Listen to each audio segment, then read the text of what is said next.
42%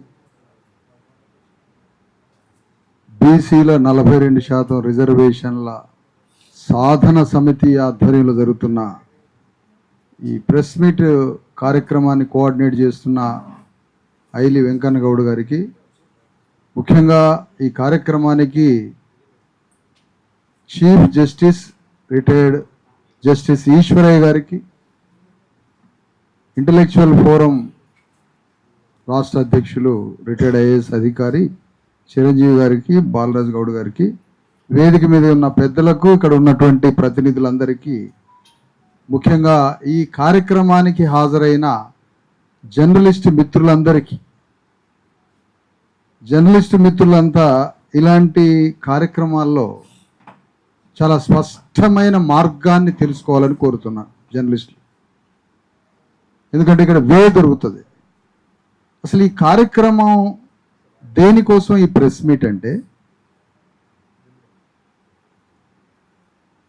24వ తారీఖున ఒక అతిపెద్ద ధర్నా జరగబోతుంది ఇందిరా పార్క్ ముందు. ఎందుకోసం ఈ ధర్నా? బీసీలకి రావలసిన 42% రిజర్వేషన్ల చట్టాన్ని పార్లమెంటులో 9th షెడ్యూల్ అనే తల్లి గర్భంలో పెట్టి దాన్ని రక్షణ కవచంలాగా ఉంచాలని,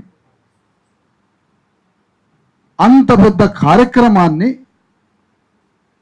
సాధించడం కోసం ఒక మహాధర్నాన్ని ఏర్పాటు చేయడం జరిగింది. మరి మొన్న జరిగిన బంద్ ఏంటి? రేపు జరుగుతున్న ధర్నా ఏంటి? మొన్న జరిగిన బంద్ అది చీకట్లో యుద్ధం జరిగింది. ఎవరిని పొడుస్తుండో అర్థం కాలేదు. లైట్ వేసి చూసేసరికి మొత్తం మేము చచ్చిపోయినాం, హీరోలు మాత్రం అగ్రకుల పార్టీలు అయిపోయారు. లైట్ ఏమిటి? 1000 వాట్స్ లైట్ ఏంటి అంటే అదే మనోనేత్రం. జ్ఞానంతో చూస్తేనే మార్గం తెలుస్తుంది. శరీర కన్నుతో చూస్తే ఎప్పుడు సమాధానం దొరకదు. జ్ఞాన నేత్రంతో చూసినప్పుడు దొంగెవడో దొరవడో తెలుస్తుంది. చీకట్లో జరిగిన యుద్ధం, ఆ యుద్ధం ముగిసి లైట్ వేసి చూసేసరికి అగ్రకుల పార్టీ నాయకులు మొత్తం బీసీలని చంపి 9th షెడ్యూల్లో పెట్టకుండా 2.5 కోట్ల మంది బీసీలని బాణాకత్తులు పెట్టి హత్య చేసిన అగ్రవర్ణ పార్టీలంతా ఆ యుద్ధకాండలో హీరోలుగా తిరుగుతుంటే బీసీలు చచ్చిపోయారు మొన్న బంద్లో. మీకు ఎట్లా కనిపించిందో కానీ బంధు, అసలు ఈ బంద్లో బీజేపీ ఏ అంశంతో ఆ బంద్లో పాల్గొన్నదో ఆ కారణం మాకు చెప్పాలి. బీజేపీ పార్టీ అన్న ఫోన్ కొద్దిగా ఆపాలి మీరు. బీజేపీ పార్టీ ఏ విషయంలో బంద్లో పాల్గొన్నది? ఆ మసీదుల కాడ అంతరాలు కట్టేలా ఉంటాడు ఆ రాష్ట్ర అధ్యక్షుడు కూడా బీజేపీకి, రామచంద్రరావు. ఆ రామచంద్రరావు ఏ అంశంతో బంద్కు పిలుపునిచ్చాడు? అంశం ఏంటి? రీజన్ ఏంటి? నువ్వు బంద్లో పాల్గొనడానికి రీజన్ చెప్పాలి. రేవంత్ రెడ్డి బంద్లో పాల్గొనడానికి కాంగ్రెస్ పార్టీ మద్దతు ఇచ్చి, కాంగ్రెస్ పార్టీ ఏ అంశంతో బంద్లో పాల్గొన్నదో ఆ అంశాన్ని చెప్పాలి. 2.5 కోట్ల మంది భావోద్వేగాలని రెచ్చగొట్టి రాజ్యాన్ని చేజెక్కించుకున్న కేసీఆర్ తన అంతఃపురంలో దాక్కుని బీసీల గురించి మాట్లాడకుండా దాక్కున్న కేసీఆర్ ఏం చెప్పిండు అంటే, బీసీల ఉద్యమం రిజర్వేషన్ల పేరుతో అది ఇంతింతై ఒటుడింతై అది బడబాగ్నిలాగా ఆకాశమంత మంటలు అంతుకొని అది తెలంగాణ రాజ్యానికే వస్తారేమో బీసీలని భయపడి ఆ ధర్నాలో, ఆ బంద్లో ఈ దొంగలు పాల్గొన్నారు. ఇది అసలు కార్యక్రమం. తుమ్మల నాగేశ్వరరావుకి ఏం సంబంధం బంద్కి? అయ్యయ్య, అసలు ఇది పిచ్చోళ్ళ, ఎవడు పిచ్చోడో అర్థం కావట్లేదు. ఇక్కడ ఎందుకు మీరు పాల్గొన్నారు? బీజేపీ వాడు, కాంగ్రెస్ ఎందుకు పాల్గొన్నది?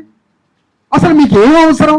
ఇగో 2.5 కోట్ల మంది తెలంగాణ బిడ్డలైన బీసీ అమాయక ప్రజలు, అమాయకులంటే భారతదేశంలో ఎక్కడా లేని 3 కోట్ల మంది, 2.5 కోట్ల మంది అమాయక బీసీలకి శత్రువెవడో మిత్రుడెవడో స్పష్టమైన రేఖను గీసి ఫలానా వాడే శత్రువు అని చూపించడం కోసమే 24వ తారీఖు ధర్నా జరగబోతుంది.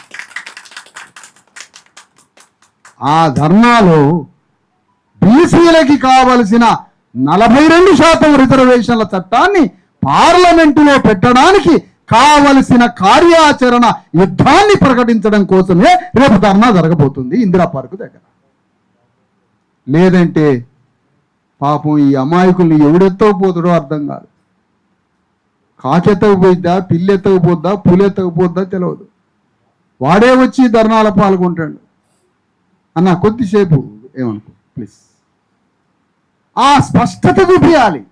శత్రువు పని ఏంటంటే ఎప్పుడైనా శత్రువు పని ఏంటంటే స్పష్టత లేకుండా శత్రువు మధ్య మిత్రుడు మధ్య గీత లేకుండా చేస్తాడట శత్రువు ఎప్పుడైనా. అంటే వాళ్ళు వీళ్ళందరం ఒకటే, మేమంతా ఒకటే అంటాడట వాడు. అందరం ఒకటే. అందరం ఎట్లా ఒకటే అవుతాం? నువ్వు వేరు, నీ వేరు, మా బతుకు వేరు, నీ బతుకు వేరు, నీ సంస్కృతి వేరు, మా సంస్కృతి వేరు, నీ రాజకీయం వేరు, మా రాజకీయం వేరు. ఆ స్పష్టమైన రేఖను గీయాలి రేపు. స్పష్టమైన రేఖ గీయకపోతే రావే బీసీ పోరాటానికి రావే అని వాడే ట్రాక్టర్లు పెడతాడట, వాడే కారు పెడతాడట. రావే బీసీ పోరాటంలోకి రావే అంటాడట. వాడే మమ్మల్ని ముంచి మమ్మల్ని చంపినాడే బీసీ పోరాటంలోకి వస్తాడట. ఇది ఎక్కడి విచిత్రం? భూగోళం పుట్టిన కాడి నుంచి అతిపెద్ద విచిత్రమైన బంద్ కార్యక్రమం ఏదైనా ఉంటే మొన్న జరిగిందే ఆ బంద్.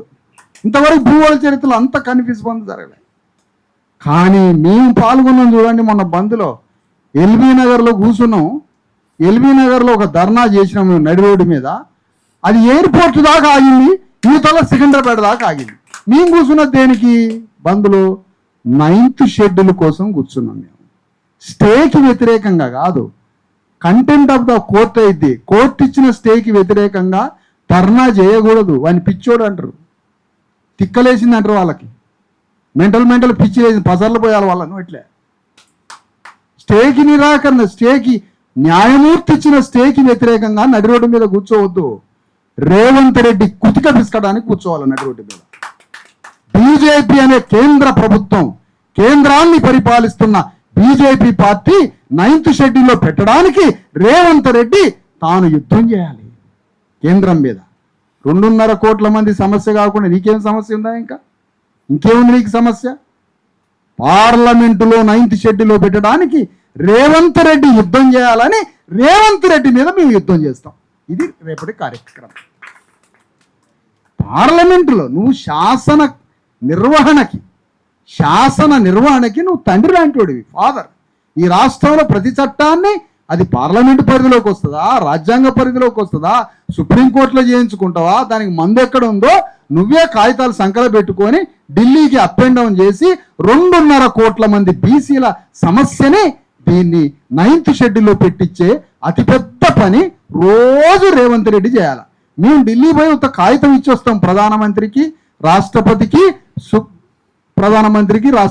కాగితాలు ఇచ్చొస్తాం. కానీ యుద్ధం చేయాల్సింది రేవంత్ రెడ్డి. కానీ వీళ్ళు ఏం చేస్తారంటే బీసీల పోరాటం ఏదో పండగలాగా నడి రోడ్డు మీదకి వచ్చి రెడ్లు రావులు అందరూ వచ్చి కూర్చుంటారు ధర్నాల. చేద్దామే బీసీ ఉద్యమం చేద్దామే. ఏంది నువ్వు చేసేది? మాతో నువ్వేం చేసేది? నీ సీటు వదులుకొని మాకియవు, నువ్వు మాతో ధర్నా చేస్తావు. అందుకు క్షమించండి. ఆ విధంగా ఒక స్పష్టమైన రేఖని గీయాలి. 2.5 కోట్ల మంది బీసీ ప్రజలకి దొంగెవడో దొరవడో అర్థం కావడాలే. సాంప్రదాయ బీసీ సంఘాల శకం అయిపోయింది. ఇప్పుడు శాస్త్రీయ బీసీ సంఘం ఆవిర్భవం అయింది. ఇది మానవీయ శాస్త్రీయ సంఘం. ఇది అది సాంప్రదాయ సంఘాలు. 3వ వాడు పుట్టుకొచ్చింది ఈ మధ్య ఒకడు, వాడు దళారీ సంఘం ఒకడు. సాంప్రదాయ సంఘం అంటే వాళ్ళు పాపం తెలుసో తెలియకో వాళ్ళ చేతనైనా ఏదో స్కాలర్షిప్ సమాజ్ పార్టీ ఏదో పెట్టుకున్నారు. వాళ్ళు పాపం వాళ్ళు ఏదో తెలిసి తెలియక వాళ్ళ చేతనైన పని వాళ్ళు చేసిండ్రు. దళారీ సంఘాలు కొన్ని పుట్టుకొచ్చిన ఈ మధ్య కాలంలో. టెస్ట్ బేబీలాగా పుట్టుకొచ్చారు 9 నెలలు పుట్టక ముందే. వాళ్ళు కాదు, వీళ్ళు కాదు.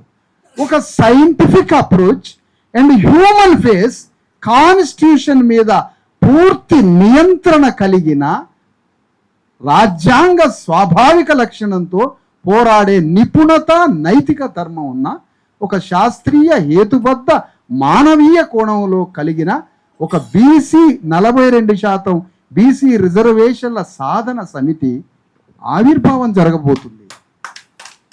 దీని ద్వారా ఈ రాష్ట్రంలో మా 2.5 కోట్ల మంది అమాయక ప్రజలకి ఎనిమిని చూపించాలి. ఒక ప్రతిపక్ష నాయకుడు 2-3% ఓట్ల తేడాతో ఓడిపోయిన ఒక ప్రతిపక్ష నాయకుడు 2.5 కోట్ల మంది బీసీ అమాయకుల భావోద్వేగాలని రెచ్చగొట్టి దశాబ్ద కాలం ఒక రాజ్యాన్ని ఏలిన ఒక వెలమ ద్వారా ఫామ్ హౌస్ లో దాక్కొని బీసీల గురించి స్టేట్మెంట్ ఇవ్వలేదంటే ఇదే బీహార్లో ఉత్తరప్రదేశ్లో జరిగితే ఫామ్ హౌస్ లో దూకి వాడిని గల్లా బట్టి బయటికి గుంజేటోడు. ఇది ఎందుకు జరగట్లేదు ఈ రాష్ట్రంలో? ఎందుకు జరగట్లేదంటున్నా. రేవంత్ రెడ్డి మీద యుద్ధం సమానంగా చేస్తాం, కేసీఆర్ ఫామ్ మీదికి యుద్ధానికి పోతాం, కేంద్ర ప్రభుత్వం మీదికి యుద్ధానికి పోతాం. ఇది జరగాల్సిన యుద్ధం. తెలంగాణ ఉద్యమంలో గుండెలలో కత్తులు పెట్టి పొడుచుకొని వస్తేవి ఉద్యోగాలు వచ్చి భవిష్యత్తుని తీర్చిదిద్దే మా చట్టాల కోసం మాత్రం మేము బయటికి రాలేదు. మా అమాయకత్వం అది, మా బానిసత్వం అది. ఇప్పుడిప్పుడే ఈ సంఘం శాస్త్రీయ దృక్పథాన్ని నేర్పుతుంది. మనోనేత్రాన్నిచ్చి ఇదో ఫలానా వాడే ఎనిమి అని చూపించడానికి మరొక్క మాట నీకు తెలియజేస్తున్నాను. ఈ సందర్భంగా నాది ఉపన్యాసం కాదు మిత్రులారా, పాత చూపిస్తున్న మార్గాన్ని చూపిస్తున్నా. 42% రిజర్వేషన్లు రేపు సాధ్యమైతే రేపు జరగబోయేది ఏంటో తెలుసా? దేశవ్యాప్తంగా కులగణన అయితే బీసీలకి 60% రిజర్వేషన్లు రాబోతున్నాయి ఇండియాలో. ఇది రేపు జరగబోయేది. ఇండియన్ కాన్స్టిట్యూషన్ ప్రకారం రేపు దేశవ్యాప్తంగా కులగణన లెక్కించినప్పుడు చచ్చినట్టుగా 50% పైన 60% దాకా పేద బీసీ వర్గాలకు సంబంధించిన ముస్లింలు బీసీలకు కలిపి 60% రిజర్వేషన్లు రాబోతున్నాయి. 20% ఎస్సీలకు రిజర్వేషన్లు రాబోతున్నాయి. 10% పైన ఎస్టీలకు రిజర్వేషన్లు రాబోతున్నాయి. మొత్తం కలిపి భారతదేశ కులగణన అయితే 90% రిజర్వేషన్లోకి అడుగు పెట్టబోతున్నది ఈ ఉద్యమం. అంత పెద్ద పోరాటం మనది. 90% రిజర్వేషన్ల ద్వారా ఎక్కువ లాభపడతామా బీసీ ఎస్సీ ఎస్టీలు? తెలంగాణ ఉద్యమంతో పాడతామా వస్తామా లాభం? నేను లెక్కలే చూపిస్తా రేపు. 90% రిజర్వేషన్లు ఏం అడగబోతుందో తెలుసా? 3వ అడుగులో సంపదలో మా వాటా ఎంత, గవర్నమెంట్ ఇచ్చే కాంట్రాక్టర్లో మా వాటా ఎంత, ఉపాధిలో వాటా ఎంత, మొత్తం చట్టసభల్లో వాటా ఎంత, ఇది జ్యుడిషియరీలో న్యాయమూర్తుల్లో సెంట్రల్ యూనివర్సిటీ ప్రొఫెసర్ల వాటా ఎంత, గిలీజియం లెక్కలు ఏం చెప్తున్నావు? ప్రతి న్యాయమూర్తి నువ్వు 10 మంది న్యాయమూర్తులు నియమిస్తున్నావా? 9 న్యాయమూర్తులు మాకే కావాలా? లా మేకింగ్ లో మాకు ఉరితాళ్లు బిగిస్తుండగా పోరాడి పోరాడి పోరాడి పోరాడి చిట్ట చివరి లా మేకింగ్ లో కూడా మాకు ఉరితాళ్లు పోస్తున్నారు. ఎంత ఆట ఆడుతున్నారు మమ్మల్ని. అందుకని ఈ సందర్భంగా జర్నలిస్ట్ మిత్రులకు తెలియజేసేది ఏంటంటే, పాత ఏంటి అసలు ఈ ఉద్యమానికి, మార్గం ఏంటి? సాంప్రదాయ దళారీ బీసీలలో జరుగుతున్నటువంటి ఒక కార్యక్రమం నుంచి బయటకు వచ్చి ఒక శాస్త్రీయ మానవతా దృక్పథంతో జరుగుతున్న ఒక మహాపోరు రేపు 24వ తారీఖున ఇందిరా పార్క్ ముందు ఒక అతిపెద్ద మహాధర్నా జరగబోతుంది. అది ఒక నిరసన కార్యక్రమం. నల్ల చొక్కాలతో అందరూ రావాలని ఈ సందర్భంగా ఆహ్వానిస్తున్నాం. రాష్ట్ర వ్యాప్తంగా ఇదే ఆహ్వానం. ఎందుకంటే ఇది ఆహ్వానం. ఈ ప్రెస్ మీట్ ద్వారా ఆహ్వానం పలుకుతున్నాం. అయ్యా, మీరు జిల్లాలలో 100 మంది 1000 మంది గ్రామాలలో బీసీ ఉద్యమం గురించి చర్చించుకున్నారు, కానీ నాయకుడు లేడు, కార్యకర్త లేడు. పైనుంచి ఏదో పిలుపు వచ్చింది, మీరంతా పోయి నాయకుడు ఎవడంటే మళ్ళీ ఆరెడ్డి గారే, రావే బీసీ ఉద్యమంలోకి రావే అంటాడు. వాడే రావే అని తీసుకుపోతాడు. నువ్వెవడు మమ్మల్ని రమ్మంటానికి? మా బీసీ ఉద్యమానికి మేమే స్వతంత్రంగా స్వశక్తిగా స్వధర్మంతో మా ఆత్మగౌరవ వెన్నెముక్కతో మా 2.5 కోట్ల మందికి మేమే నాయకత్వం వహించడానికి ఈ సంఘాన్ని పెట్టినాం. ఎవ్వడు నాయకత్వం వహించాల్సిన అవసరం లేదు. మేము కూడా రేపు పార్టీలల్లా వాళ్ళు వీళ్ళు మనసున్నోని పిలిచి మా అజెండా విధేయతగానే నువ్వు పనిచేయాలి. నీ పార్టీ అజెండాగా పనిచేసినావు అనుకో, చిన్నగా సాగనంపుతాం మెడలో పెట్టి బయటికి. మాకు టికెట్ ఇయ్యడు సార్ వాడు, మీ గురించి వచ్చి మాట్లాడితే మరి వాడు టికెట్ ఇయ్యడుగా అని అంటాడు. మళ్ళా బీఫామ్, వాడు బీఫామ్ ఇచ్చేదేంది? మనమే బీఫామ్ ఇచ్చే స్థాయికి పోతాం. ఆ స్థాయికి ఉద్యమాన్ని తీర్చిదిద్దాలి. ముఖ్యంగా ఈ సందర్భంగా తెలియజేసేది, మొన్నటి బంద్ చీకట్లో జరిగింది ఆ బంద్. ఆ చీకట్లో మాకు కండ్లు కనపడలేదు, కానీ ఆ చీకట్లో బీసీలని హత్య చేసి మళ్ళీ 3 పార్టీలు హీరోలయ్యారు. రేపు నిరసన బంద్లో 1000 వాట్స్ లైట్స్ అంటే మనోనేత్రం ఓపెన్ చేసి రేపు జరగబోయే 24వ తారీఖు ధర్నాలో అసలు 2.5 కోట్ల మంది బీసీలకి శత్రువు ఎవడో మిత్రుడెవరో స్పష్టంగా తెలియజేసి ఆ శత్రువు మీద మా 42% రిజర్వేషన్ల చట్టాన్ని 9th షెడ్యూల్లో పెట్టడానికి ఒక యుద్ధాన్ని, ఒక కార్యాచరణని అక్కడ ప్రకటించబోతున్నామని ఈ సందర్భంగా తెలియజేస్తా ఉన్నాం. అదే కాకుండా రాష్ట్రమంతా అన్ని జిల్లాలు పర్యటించి రాష్ట్రంలో ఉన్న 2.5 కోట్ల మంది బీసీలను కూడా ఆ యుద్ధానికి ప్రిపేర్ చేయడానికి కూడా ఒక రథాన్ని పెద్దలు చిరంజీవి గారు, ఈశ్వరయ్య గారి నాయకత్వంలో ఒక రథాన్ని కూడా బయలుదేరబోతుంది బాలరాజు గారి యొక్క సమర్పణలో. ఇంత పెద్ద కార్యక్రమాన్ని చేయబోతున్నాం. మేము చేయబోయే ఉద్యమంలో తెలంగాణ ఉద్యమం 10% కూడా పనికిరాదు. 10 రెట్ల ఉద్యమం జరగబోతుంది. ఇది మా అసలైన విముక్తి. 90% రిజర్వేషన్స్ అన్ని రంగాల్లో, వారన్నట్టుగా న్యాయమూర్తుల్లో, కాంట్రాక్టర్లో, ప్రభుత్వ ప్రొఫెసర్స్లో, ఆల్ సెంట్రల్ ఇన్స్టిట్యూట్స్లో, సంపదలో, భూమిలో, చదువులో, విద్యలో, ఉద్యోగంలో, రోడ్ల కాంట్రాక్టర్లో, వైన్ షాపులలో, ఎవ్రీవేర్ 90% రిజర్వేషన్స్ మేము తీసుకొచ్చుకుంటే మా దాంట్లో ఎందుకు చేస్తారు? తాడి చెట్టు మించి కింద పడి మావాడు ఎందుకు చేస్తాడు? ఉద్యోగం వస్తే ఎందుకు చేస్తాడు? తాడి చెట్టు మించి కింద పడి సచ్చి 6 సంవత్సరాలు కాలిరిగి మంచం మీద పడి వాడు బోధించిటోడే మంచం మీద పడి ఎందుకు చేస్తాడు? ఏట్ల పడి ముదిరాజు గంగపుత్రులు ఎందుకు చేస్తారు? పద్మశాలని ఎందుకు ఊరు పెట్టుకుంటాడు? ఈ 90% రిజర్వేషన్లు వస్తే ఎవ్వడం సావం, మేము బతుకుతాం. మా బతుకు కోరేటోడు ఈ ఉద్యమంలోకి రావాలి. అందుకని రేపు 24వ తారీఖు జరగబోయే ఒక మహాధర్నా కార్యక్రమాన్ని ఇగో ఇంత పెద్ద మంది మమ్మల్ని చూస్తేనే అర్థమవుతుంది, రాష్ట్రానికి అర్థమైపోయింది. కరెక్ట్ ఉద్యమం వస్తుందిరా, అసలైన న్యాయమైన ఉద్యమం వస్తుందని రాష్ట్రానికి అర్థమైంది. అదే జరగబోతుంది. ఈ ఉద్యమం రేపటి రోజున బీసీలను దాటి ఎస్సీలకి ఇప్పటికి 15%, ఇంకో 5 పెంచుకుంటే 20% వాళ్ళకి ఎస్సీలకి, ఇంకొక కొంచెం పెంచుకుంటే 10-12% ఎస్టీలకి, 60% బీసీలకి, 90% తీసుకుంటాం, 10% ఈడబ్ల్యూసీలో చుట్టూ ఇనప కంచె బాతి 10%లోనే ఓసీలని బంధించి పారేస్తాం బయటికి రాకుండా. నువ్వు అందులో చావు, నువ్వు బయటికి రావద్దు, నువ్వు 90లోకి రావద్దు, నువ్వు 90లోకి రావద్దు, నీ 10లోకి మేము రావు, నువ్వు 90 ml తాగొద్దు, మీ 10లోకి రావు. అందుకని ఈ పద్ధతిలో పోరాడడానికి, ఈ యుద్ధానికి ఒక స్పష్టమైన మార్గాన్ని చూపించడానికే రేపు మహాధర్నా జరుగుతుంది. మేము మాట్లాడిన అన్ని అంశాలతో పాటుగా చిన్న చిన్నవి ఏమన్నా ఉన్నా కూడా వాటిని సరి చేసుకుంటూ రాజ్యాంగబద్ధంగా పార్లమెంటులో 9th షెడ్యూల్లో పెట్టించి ఏ విధంగా ఈ చట్టాన్ని అమలు చేయించుకొని విజయవంతంగా పార్లమెంట్లో 9వ షెడ్యూల్లో పెట్టడానికి కావలసిన మొత్తం న్యాయ నిపుణతని మీ ముందు ఈశ్వరయ్య గారు వివరిస్తారని వారిని చివరిగా మాట్లాడిద్దామనే నేను ముందుగా మాట్లాడాను. మిత్రులారా, అందరికీ నమస్తే.